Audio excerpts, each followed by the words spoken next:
let's shift focus and take a look at the NFC. NFC East. James, what do you say? Well, I bet you can guess what I'm going to say. The NFC East is going to Dallas. They've had enough troubles over the last couple of years, and they finally got the right man in, making all the calls now as the new head coach. I see Dallas with all their weapons back as a team that's going to be tough to beat. I look at them having probably a 10-6 finishing record, and I see Philadelphia coming in second, just a game behind them, or maybe even the same record, because they're going to be almost your 1A and 1B there. But I have Dallas leading it off, Philly behind, and Giants and Redskins have too many issues to deal with. They won't even be contenders this year. Wow. How about you, Alex? Well, I have the Eagles winning the NFC East. I do think the Cowboys will be good, but I don't think they'll win the division. With Tony Romo back, if he stays healthy for the whole season, they'll probably get around 9 or 10 wins. That's not too bad, pretty good. The Eagles, I think, will run away, or I shouldn't say run away with the division, but they'll win the division. As far as the Giants and the Redskins go, the Giants don't get their defense together. It can be pretty messy. The Redskins have no shot. I just think the Eagles have too much talent that they acquired in this offseason to not win this division. Yeah, I actually agree with you there. This is definitely Philadelphia's division to basically to win. And with all the talent that's on the team, and do I say dream team, but it could be a dream team that we're looking at, and hopefully it's not a nightmare team. But I see Philadelphia taking the NFC East fairly easily. How about the NFC North, the Tundra division? No surprises who's on top. It's the Green Bay Packers. They're going to start it off well here on Thursday night with a big win over New Orleans, and they're going to be downhill from there. They are going to finish, I'm going to say, real bold, 14-2 for the year, and they're just going to be riding high going into the playoffs. Second place in the division, the Detroit Lions, making a wild card spot as the number 6 seed. They're going to finish, I'm going to say, with a 10-6 record, and they're going to be a scary team to play come playoff time in my mind. Their defense looks amazing, and if Stafford stays healthy, their offense looks as good as any that I've seen in the preseason. So look for big things in the Motor City this year. I had the Packers winning the division. They'll have a good year. I think they'll get like 13 wins, just shy of that 14-2 dots and things. But they'll at least get 11 or 12 wins. So I think they're easily the best team in the North. I also agree with Dotson on the Lions. If Stafford stays healthy, there's no reason they don't get 10 wins. As far as the Bears and the Vikings go, obviously they'll be the two teams at the bottom. The Bears, they're not that. They just don't impress me much. I know they made the NFC Championship game last year, but still. So I have the Bears finishing like 8-8 or something like that, and the Vikings will just finish with a losing record. And to me, that's all that really needs to be said about this division. Wow. Okay, I'm looking at Green Bay basically taking the NFC North. This is a team, I agree with both you, Alex, as well as James on this one. This is a team that's got just a tremendous amount of talent. The offseason has been terrific for them. They have very few injuries. This team's ready to go. We're talking possibly about a dynasty team here. So with this said, I see Green Bay taking the NFC North quite easily. How about the NFC West? Who do you have out there in the West? James? Who cares? The NFC West just is not strong, and it never gets a good showing. Now, I can't really say that because Seattle did pull off a big stunner in the playoffs last year.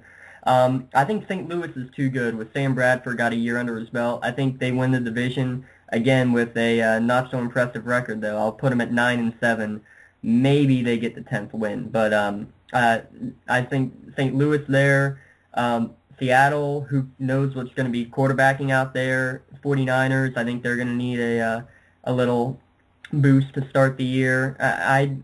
There's nothing really big in that division right now except for Sam Bradford, which will evolve eventually into the greatest show on turf.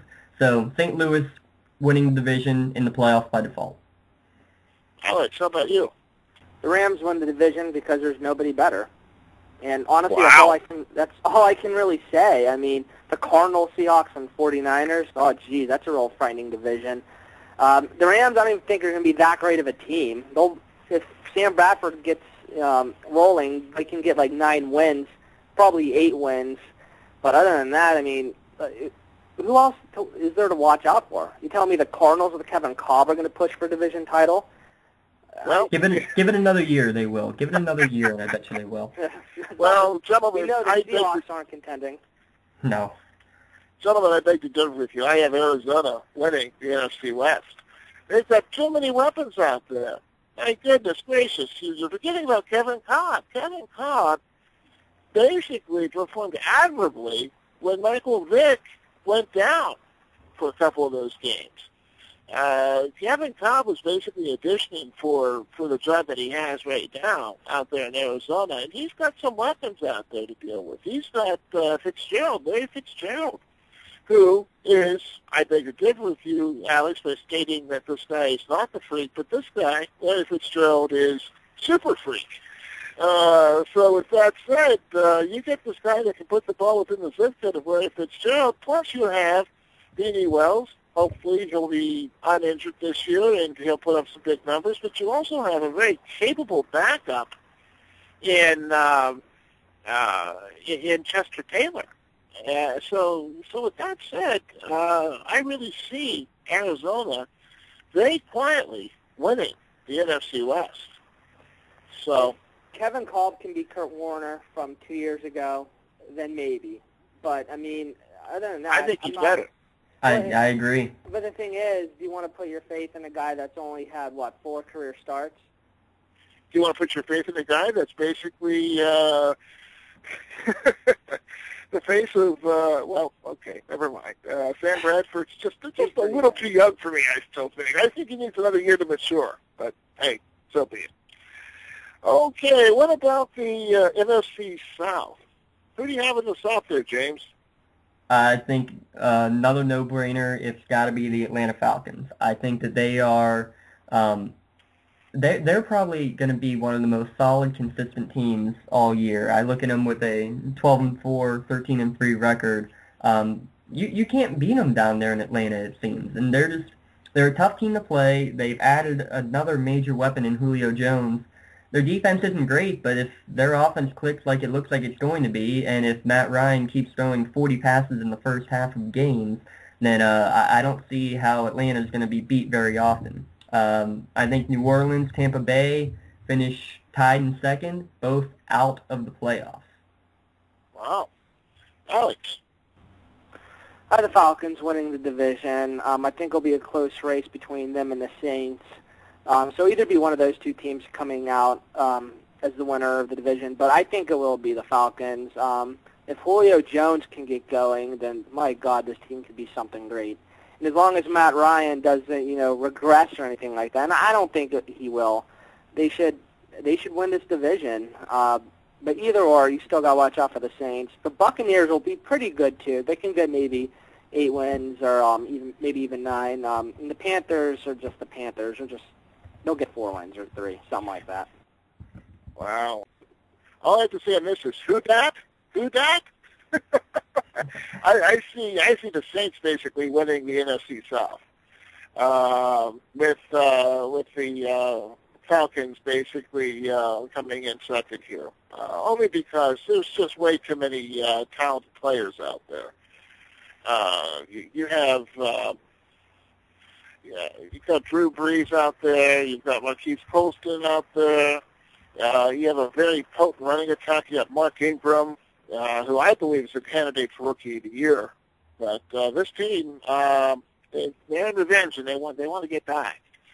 And so I do see the Saints winning the NFC South. Who are your wildcard teams coming into the NFC here for the playoffs?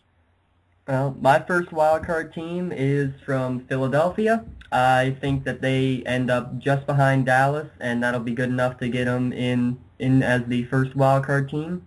And the second one is Detroit, the Motor City. They're just too good to pass up right now. They're going to make the playoffs for the first time in who knows how long. And if the cards stack up right, they actually could be they could be winning a game in the playoffs too. So it'll be a fun year to watch up in Detroit. Alex? I have the Saints and Lions as my 2 wild card teams.